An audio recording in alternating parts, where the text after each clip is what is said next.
Ramsar के सहयोग से Indian air force, Indian coast guard, navy tradesman, army clerk के लिए स्पेशल टेस्ट सीरीज लॉन्च की गई है परीक्षा एप्लीकेशन पर। और इस एप्लीकेशन का लिंक डिस्क्रिप्शन बॉक्स में है। इसमें जस्ट आपको 150 रुपए का ये टेस्ट सीरीज मिल जाएगा। 50% ऑफ प्राप्त करने के लिए दिया हुआ ये जो कूपन कोड है SUPERFA50 अप्लाई करेंगे तो आपको 150 रुपये में मिल जाएगा। और ये पूरी टेस्ट सीरीज जो तैयार की गई है वो स्पेशल मैंने खुद पेपर्स को बनाया है, इसलिए ये आपके लिए ज़रूरी है। अब चलिए वीडियो को शुरू करते हैं। इससे पहले 4 पार्ट आ चुके हैं, काफ़ी अच्छे, मतलब आधे आधे घंटे के पार्ट हैं वो। मैं उनका लिंक डिस्क्रिप्शन में दे दूंगा, तो आप उनको जो है ज़रूर देख करके ये 5वां पार्ट देखिएगा। रेगुलर वीडियो आएंगे आपके एग्जाम तक, तो इन्हें किसी को भी आपको मिस नहीं करना है, प्रैक्टिस डेली करना है, ठीक है। क्वेश्चंस का लेवल में बढ़ाते जा रहा हूँ।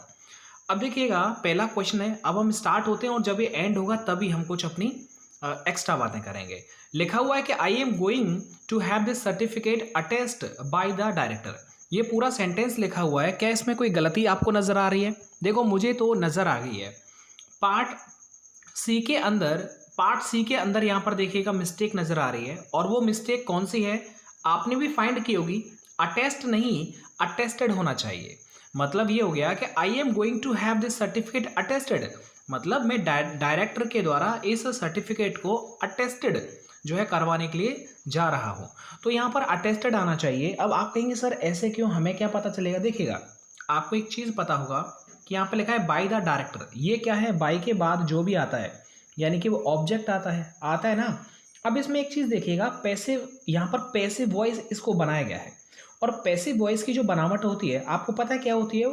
टू हैव और उसके बाद वर्ब आती है। क्या आती है? टू हैव, उसके बाद वर्ब आती है। अगर कोई ऑब्जेक्ट है तो to have plus object plus verb आएगा।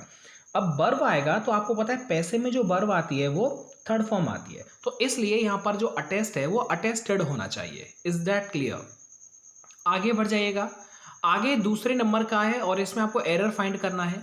Ravi told to his friend to buy a car, मतलब रवि ने कार खरीदने के लिए अपने दोस्त को जो है बताया। इसको पढ़ेंगे तो आपको एक ही बार में समझ में आ जाएगा कि देखिएगा, टोल्ड के बाद या टेल के बाद डायरेक्ट ऑब्जेक्ट आता है, इनके बीच में कोई भी प्रेपोजिशन नहीं आती है, तो टू जो है वो हट जाएगा। अगर यहाँ पर टोल्ड की जगह अगर सैड होता और सैड के बाद अगर ऑब्जेक्ट आता तो आपको हमेशा टू लगाना होता है। हमेशा नहीं, मतलब प्रेपोजिशन आएगा। सैड टू यू, जैसे I said to you, said है और ऑब्जेक्ट आ रहा है तो टू आएगा। लेकिन अगर टोल्ड है और ऑब्जेक्ट आ रहा है तो फिर यहाँ पर कोई प्रेपोजिशन नहीं आता है। क्लियर है? चलो अब तीसरा वाला देख लेते हैं। मेरा उद्देश्य है कि आपको जो भी मैं टाइम ले रहा हूँ आपका पूरा एकदम पढ़ाई में ही हमारा ये टाइम जाए। I would accept the offer if I were you. ये मैंने आपको कल की वीडियो में बताया था कि इफ़ आई वर यू, आई के साथ वॉज आता है, लेकिन यहाँ पर वर लग रहा है क्योंकि ये कोरी कल्पना पर डिपेंडेंट सेंटेंस है, इसलिए आई के साथ वर आ गया। तो यहाँ पर जो बात कही गई है, क्या आपको यह इसमें कोई गलती नजर आ रही है? देखिए, मुझे तो इसमें कोई गलती नजर नहीं आ रही है। I would accept the offer, वो कह रहा है कि मैं ऑफर को एक्सेप्ट कर लेता। इफ आई वर यू, यदि मैं तुम्हारी जगह होता तो मैं इस ऑफर को एक्सेप्ट कर लेता। इसका मतलब वो तुम्हारी जगह नहीं था, सिर्फ कोरी कल्पना कर रहा है, इसलिए इफ आई के साथ में वर आ गया। Is that clear? कोई भी डाउट नहीं रहना चाहिए, इसमें नो एरर आएगा, ठीक है। डी वाला है नो एरर।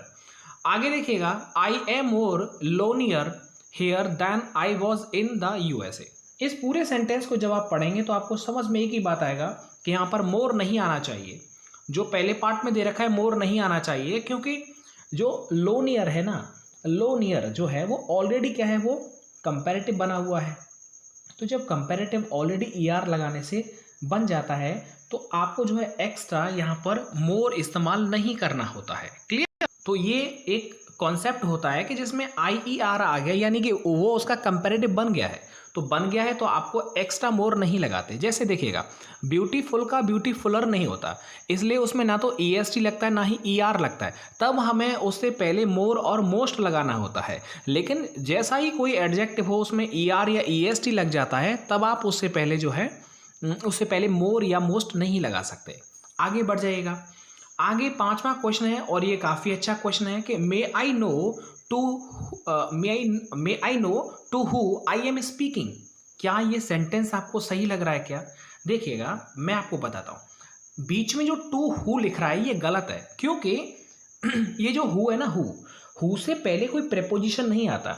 अगर हु का ऑब्जेक्ट लिख जाए तो प्रेपोजिशन आ सकता है। तो हु का ऑब्जेक्ट क्या होता है बताओ, हुम होता है। तो हुम से पहले आप टू लगा सकते हो, लेकिन हु से पहले नहीं लगा सकते, हुम से पहले लगा सकते हैं।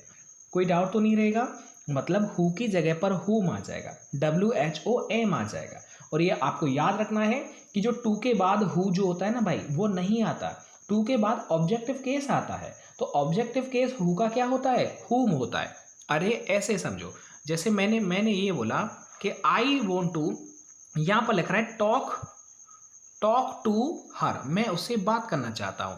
तो देखो ये टू आ गया ना। अब टू के बाद ऑब्जेक्ट ही तो आएगा, सब्जेक्ट थोड़ी आता है। कभी भी देखना कोई प्रेपोजिशन के बाद क्या आ रहा होगा, वहां पर ऑब्जेक्ट आ रहा होगा। तो इसीलिए यहां पर भी जो ये प्रेपोजिशन दे रखी है, इसके बाद ऑब्जेक्ट आएगा, तो मुझे हु का ऑब्जेक्ट करना पड़ेगा हु।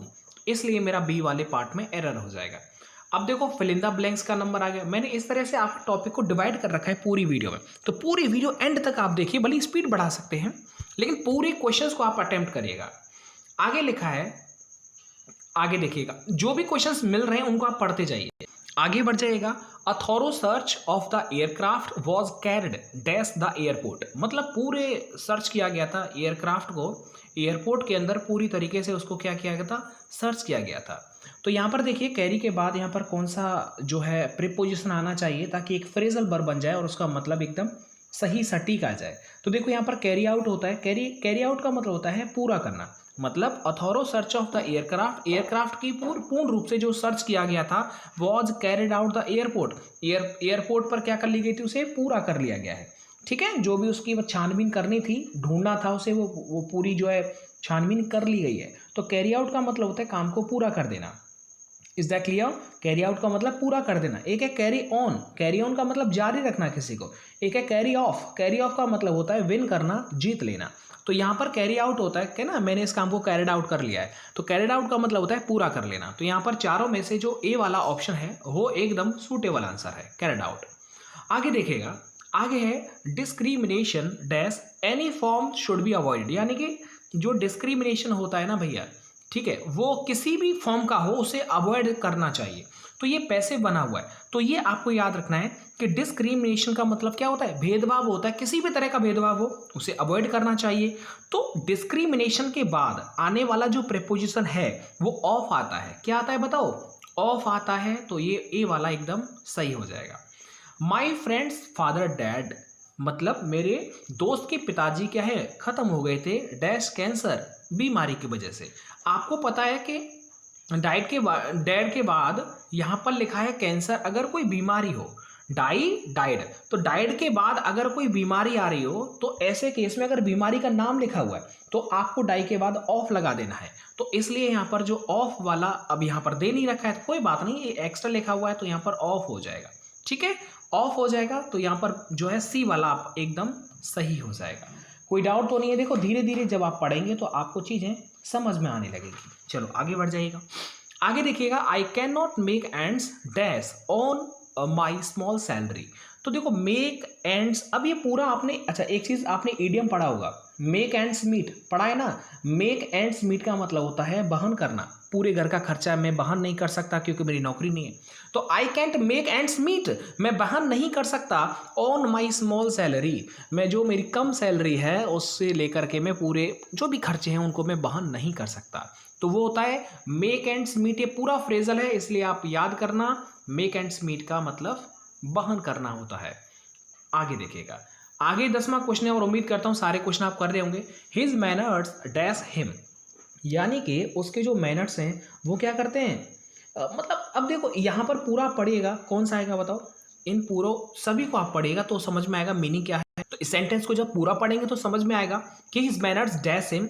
अब देखो ये चार अलग अलग जो है वो फ्रेजल वर्ब दे रखे हैं और चारों का मैं मीनिंग बताता हूं, उसके बाद फिर आप दिमाग लगाइए। देखिए स्पीक फॉर होता है किसी की ओर से बोलना, एक होता है स्पीक ऑफ का मतलब किसी का नेम लेना, नाम लेना। स्पीक आउट प्राउड के साथ बोलना, साहस के साथ बोलना।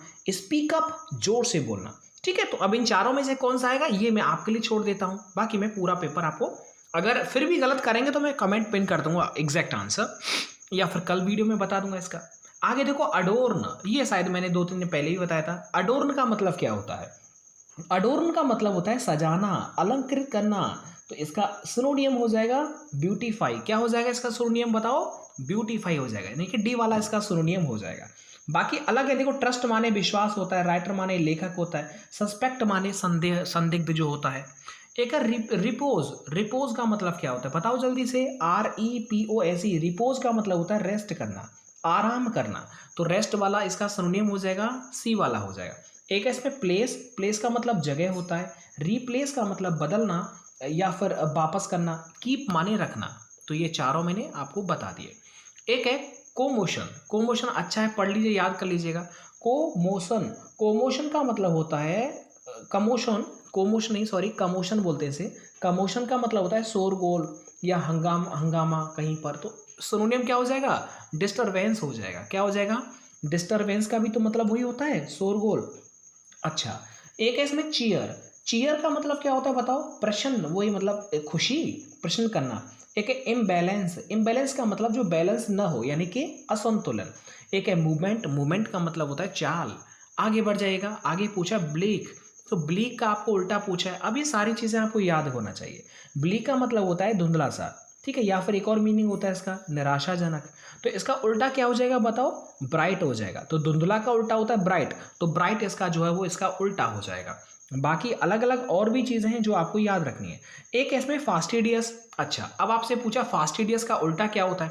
फास्टिडियस का मतलब होता है एक तरह से कहते हैं ना बहुत जल्दी जो बुरा मान जाए, उसे बोलते हैं फास्टिडियस। और एक इसका उल्टा हो जाए एडजस्टेबल, जो एडजस्टेबल होता है, जल्दी बुरा नहीं मानता, एडजस्ट कर लेता है, तो एडजस्टेबल जो है वो इसका उल्टा हो जाएगा। क्लियर है?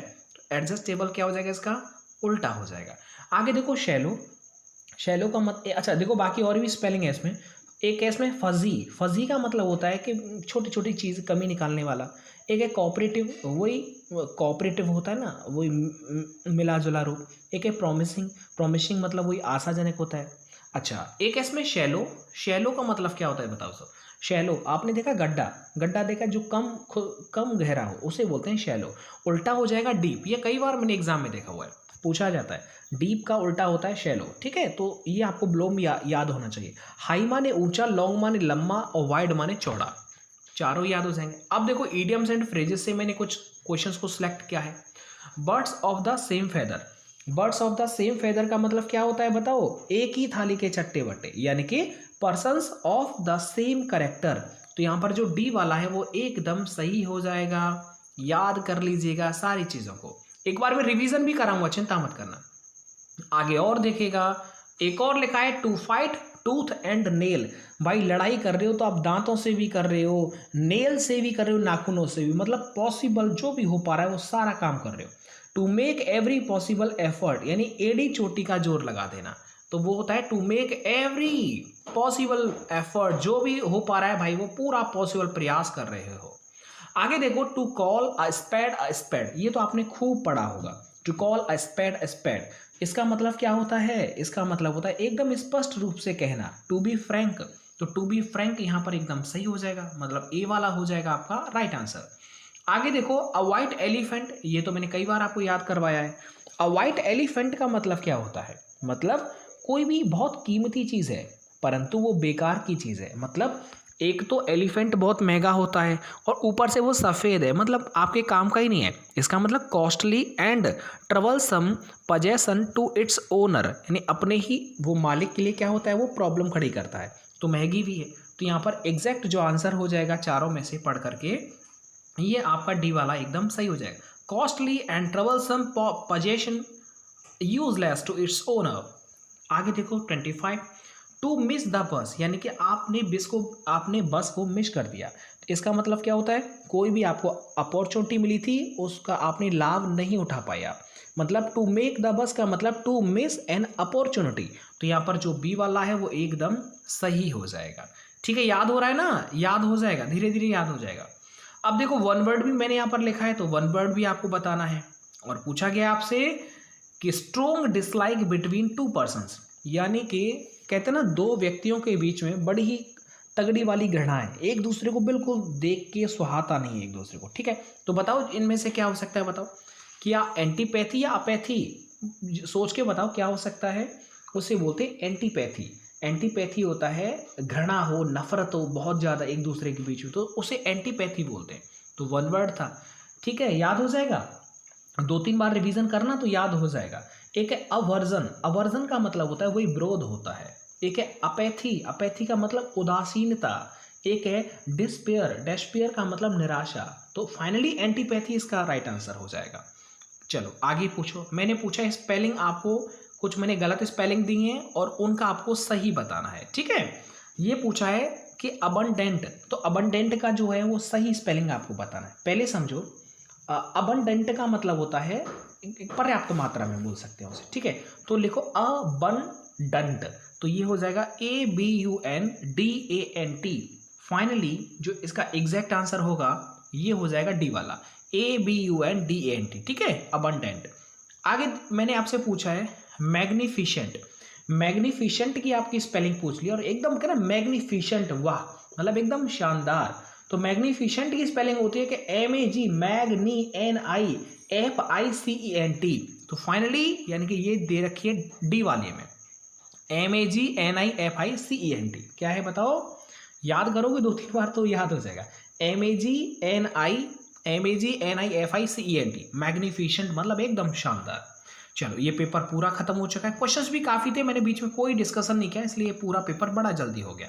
चलो एक बार मैं दोबारा से आपको रिवीजन करवा देता हूँ, जिसको जो आपको बड़ा अच्छा लगता है बताता हूँ। देखिएगा यहाँ पर लिखा हुआ है, ये पैसिव फॉर्म बना हुआ है पूरा, तो इसलिए to have this certificate attested यहाँ पर ED लगेगा, ठीक है। यहाँ से लेकर के उसे पैसिव में जो है बनाया गया लास्ट वाला पार्ट को। आगे देखो, टोल्ड के बाद ऑब्जेक्ट आएगा, यहाँ पर कोई भी टू नहीं आता है, कोई प्रीपोजिशन नहीं आती है। आगे मैंने बोला था ये कोरी कल्पना पर डिपेंडेंट सेंटेंस है, इसलिए आई के साथ वर आ रहा है, मतलब नो एरर है, इसमें कोई एरर नहीं है। आगे देखो, ऐसा कोई एडजेक्टिव जिसमें ER बन के कंपैरेटिव बन जाता है तो उसमें आप उससे पहले मोर नहीं लगा सकते।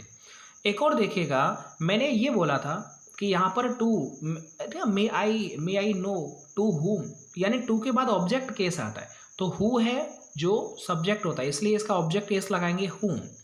आगे देखिएगा, फिल इन द ब्लैंक्स है। मैंने आपको बताया था कैरिड आउट का मतलब पूर्ण काम कर लेना, तो पूर्ण काम वाला था।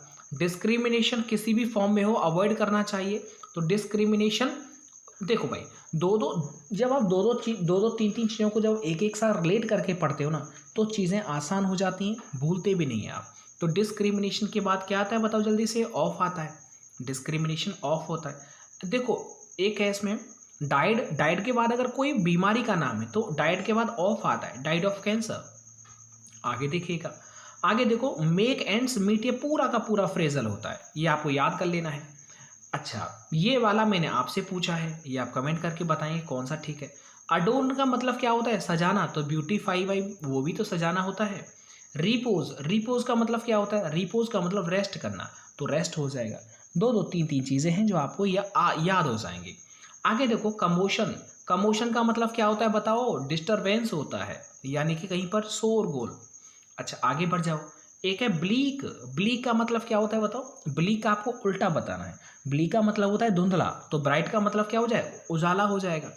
एक है फास्टिडियस का मतलब क्या होता है, जो बहुत जल्दी बुरा मान जाए, तो इसका उल्टा क्या हो जाएगा, एडजस्टेबल हो जाएगा। शैलो का उल्टा होता है डीप, ये तो आपको याद होगा। अब मेरे इडियम्स आपसे पूछे हैं कि birds of the same feather, एक ही थाली के चट्टे बट्टे, मतलब क्या हो जाएगा बताओ, पर्सन्स ऑफ सेम कैरेक्टर। 2-3 चीजें हैं, याद कर लीजिएगा। पर्सन्स ऑफ सेम कैरेक्टर यानी कि डी वाला राइट आंसर हो जाएगा।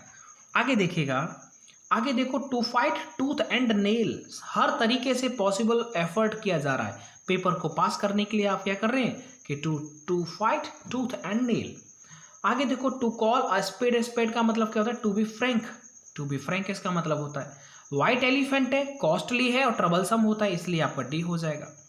आगे देखो, टू मिस द बस, आपने बस को मिस कर दिया, मतलब क्या हो गया, आपने किसी अपॉर्चुनिटी को मिस कर दिया। बस यहाँ पर अपॉर्चुनिटी को शो कर रही है। दो व्यक्तियों के बीच में बहुत एकदम है ना घृणा है, तो उसे बोलते हैं एंटीपैथी। कहते हैं ना एकदम से मेरा एंटी है ये, तो एंटीपैथी हो जाएगा। स्पेलिंग एरर है, तो अबंडेंट का मतलब क्या हो जाएगा, प्रचुर मात्रा में होता है अबंडेंट। मैग्निफिशेंट, तो MAGNIFICENT, डी वाला एकदम सही हो जाएगा। और ये पूरा पेपर मैंने यहाँ पर करवा दी। चलिएगा, इसके बाद कल की वीडियो भी आएगा। अब तक 4-5 वीडियो हो चुके हैं, इनको आप सबको एक बार जल्दी से फास्ट स्पीड में पूरा रिवीजन कर दीजिएगा। और ये सब आपके ऊपर है। वीडियो को ज़रूर लाइक करें, कमेंट करके बताएं कैसा लगा वीडियो। इसके बाद नेक्स्ट पार्ट इसका आएगा। और देखिए, आपके ऊपर डिपेंड करता है, आप जितना ज़्यादा अच्छा से सपोर्ट करेंगे तो मैं पॉसिबल रहेगा तो मैं एक दिन के अंदर 2 वीडियो 3 वीडियो दे सकता हूँ। चलो, मिलता हूँ मैं आपको नेक्स्ट वीडियो के साथ। वीडियो को देखने के लिए आप सभी का बहुत बहुत धन्यवाद।